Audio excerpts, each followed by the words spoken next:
Guys, it's me, Miss Norris, and today I'd like to do a short drawing activity with you called Yes You Can Draw a Narwhal, because yes you can draw a narwhal, and today I'm going to show you how in some very easy to follow steps.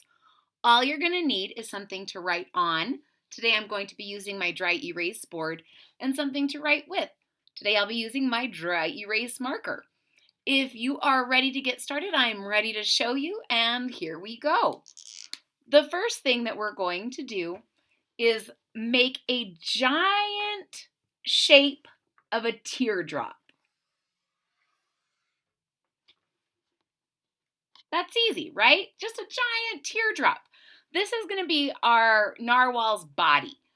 But the trick here is we're going to turn it over now, and the top part of the teardrop, the bigger part, is going to be the face area, and the bottom part is going to be its tail area.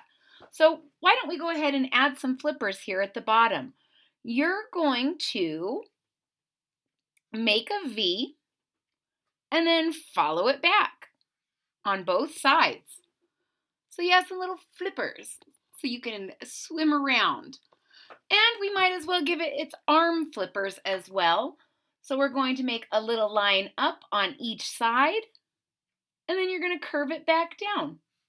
Now you can make your flippers coming down or up. I like my narwhal saying, "Hey buddies, what's going on?" Now, believe it or not, we are almost done. The next thing that we're going to do is we're going to make a rainbow shape that kind of goes between these two arms, because usually narwhals have a belly that's a slightly lighter color than the rest of its skin. And that's a lot of sea creatures have that. It's to help them camouflage. The next thing we're going to do is we're going to add some eyes. So right in the middle of our head area, you're going to draw two little ovals and color in a little spot for your pupils. Now right now it looks like he's frowning, but you guys know that anytime I spend drawing with you is a time that is happy. So I'm going to give my narwhal a great big smile, and I'm even going to give it some little turnips at the end so that we know it's very happy to be a narwhal. Now, we are almost done. There's only one final step, and it's kind of the most important one, because narwhals have a horn, and a lot of people think that they are the unicorns of the sea. But what I learned is that this horn is actually a giant tooth, and that really surprised me.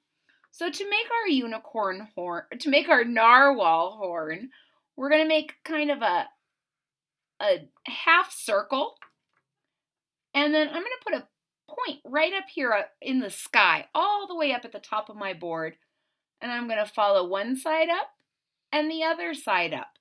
There we have a horn. I'm going to erase this little line that's part of its head, and then you're going to do some little lines up the side at an angle so it looks like a twisted horn. And there you have it, folks, a narwhal. I told you it would be easy, and I hope you found it as easy as I did. I also hope that you try to experiment with your narwhal. You have the basic idea and the basic body parts, and now you can try to experiment. Make him curving or swimming. It's really up to you. Make him a big narwhal. Make a little narwhal. It really is. Make a narwhal with clothes. Who knows? It really is up to you and your imagination. If you liked this video, please give it a thumbs up. If you are already a subscriber, thank you so much for your support. It really means a lot to me. If you're not a subscriber yet, hit that subscribe button down here at the bottom of the page, and don't forget to click the bell so you're notified when there's new content. I hope you had a good time. I know I did, and I'll see you next time. Bye-bye.